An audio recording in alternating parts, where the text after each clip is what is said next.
katakan sekarang Bapak kan dulu adalah mantan Ketua Umum Partai Golkar. Golkar punya suara sekitar 14-16 di DPR. Tinggal mungkin mengambil suara Partai Demokrat seandainya Bapak nanti join, bisa Pak JK AHY? Ya semua sih bisa secara teoritis. Namun juga kita sudah sering mendengar bahwa sekarang ini Golkar itu mendukung Pak Jokowi. Jadi berarti tidak berada dalam posisi untuk bersama-sama Demokrat. Demokrat tapi kan sekarang masih antara mendukung atau tidak, bisa juga nanti satu skoci kan Pak untuk mendukung Pak Jokowi. Iya, semua bisa. Dalam politik itu kan tidak ada kawan lawan abadi, semuanya kepentingan apa yang kita bawa.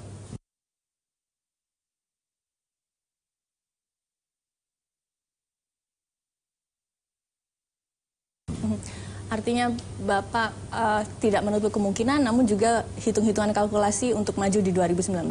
Ya, pertama saya juga tidak tahu itu siapa yang mengusulkan seperti itu, walaupun karena cuma berita di koran aja. Karena itu ya saya tidak bisa memberikan komentar lebih panjang. Kalau dukungannya kuat Pak? Ya, dukungannya kuat. Ya kita... tapi kan hampir sudah jelas di susunan-susunan atau kekuatan partai sudah kita tidak ada. Yang partai yang mendukung Pak Jokowi ada Prabowo. Jadi kemungkinannya juga tidak terlalu besar. Oke. Pak, saya tertarik berbicara terkait dengan Golkar karena Bapak juga merupakan mantan Ketua Umum Golkar. Kalau saya lihat Pak, Golkar ini kan kalau dimiliki untuk kursi di DPR jumlahnya luar biasa Pak. Ada 14,75% kursi di DPR. Dibandingkan dengan P3 itu cuma 6,5%, PKB 9%, kemudian PAN 7,6%. Tapi saya lihat Pak, P3... PAN lebih besar daripada PKB. P3, PKB dan PAN, saya lihat mereka begitu masif untuk mempromosikan ketua umumnya, orang-orang partainya untuk menjadi wakil presiden. Sedangkan Golkar, ya memang mempromosikan Pak Erlangga, tapi saya lihat tidak terlalu masif. Apa sih Pak yang sebenarnya terjadi dengan Golkar sekarang? Apa mungkin pendapat Bapak? Kalau soal wakil presiden sangat tergantung kepada presiden yang akan dipilih kan.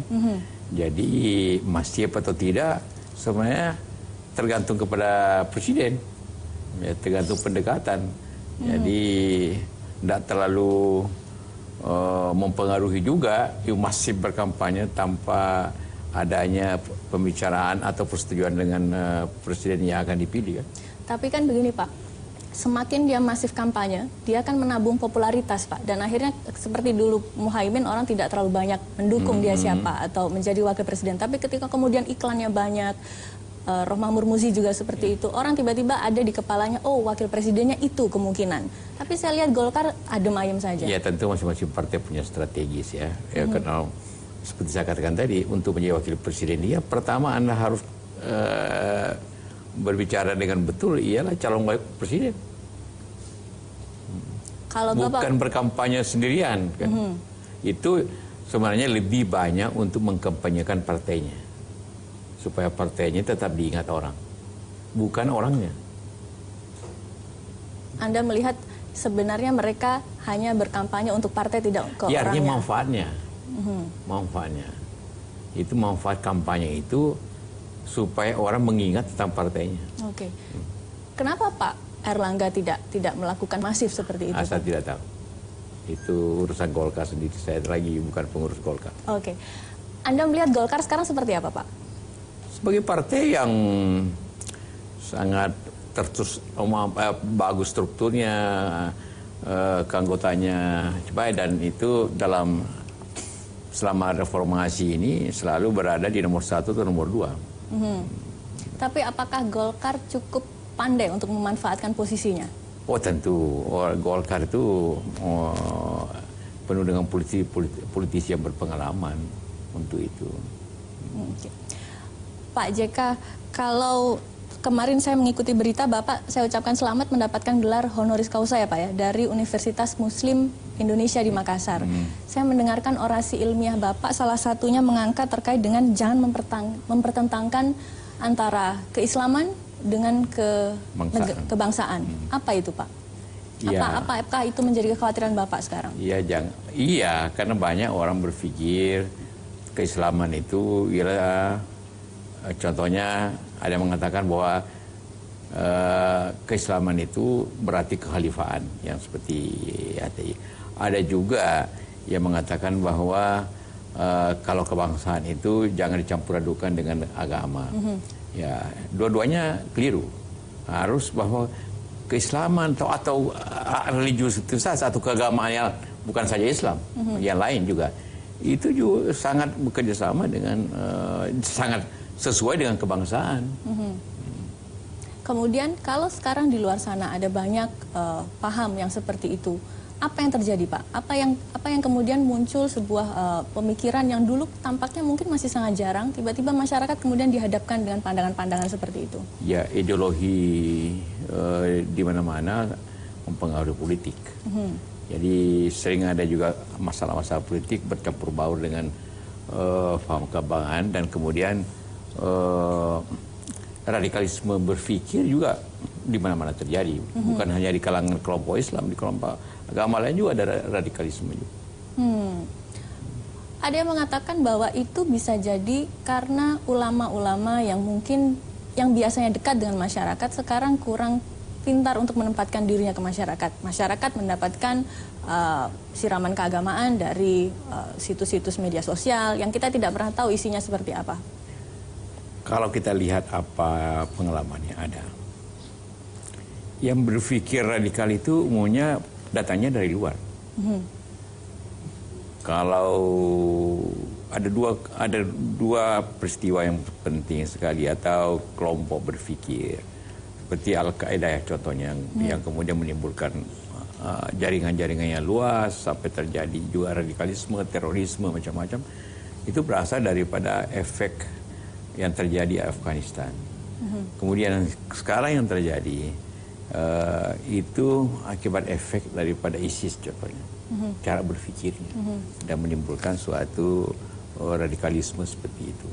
Jadi karena pada dasarnya Islam Indonesia itu moderat, bahasa agamanya wasatiyah. Nah, cara berpikir kita bukan berbeda dengan cara berpikir di negara-negara yang hari ini berkonflik. Kalau kemudian isu agama digunakan untuk mendapatkan suara? Kalau itu di mana-mana terjadi. Sah atau tidak? Itu sah saja. Tapi yang paling keras, Anda tahu di mana isu agama dipertentangkan dengan sangat besarnya? Justru di Amerika. Trump kampanyenya apa? Antara lain melarang negara dari masyarakat dari beberapa negara Islam untuk masuk ke Amerika. Itu isunya dalam kampanye. Jadi kita pernah nggak ada di sini melarang agama tertentu untuk masuk ke Indonesia? Tidak ada kan? Tapi kita pernah merasakan gesekan luar biasa di Pilkada DKI kan Pak JK? Nah, itu salah. Kenapa, itu Pak? pikiran yang salah. Di DKI ini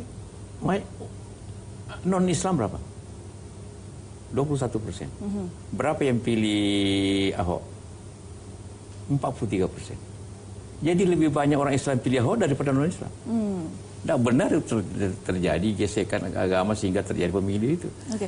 Tapi kampanye pada saat sebelum terjadinya pilkada, sampai kemudian yang membela dan lain sebagainya. Kampanyenya tidak ada seperti itu. Yang terjadi kasusnya ada terjadi. Karena pidatonya Ahok, kasus itu yang terjadi. Bukan tidak ada hubungannya dengan kampanye. Ada nggak Anies berpidato tentang itu? Kan tidak ada. Jadi Anda merasa sampai saat ini kondisi di masyarakat tetap stabil, tidak ada kemudian kampanye isu-isu sara yang dimainkan? Ada saja, tapi tidak menimbulkan seperti yang Anda sampaikan tadi, bahwa ada gesekan keras. Tidak. Kalau terjadi gesekan antara agama, berarti yang pilih Anies mestinya 80%. Oke. Tapi kalau saya lihat Pak di media sosial, pertentangan atau gesekan antara partai satu dan partai lain, dan kemudian bagaimana mereka kemudian bisa menonjolkan identitas masing-masing di partainya cukup luar biasa panas, Pak. Di mana saya katakan di mana-mana terjadi. Dia katakanlah di Inggris yang terjadi antara Katolik dengan Protestan. Ya ada juga gesekan, bukan hanya di sini gesekan itu. Kemudian identitas juga ada partai nasionalis, ada partai keagamaan di Jerman. Sama saja sebenarnya. Di mana-mana ada itu.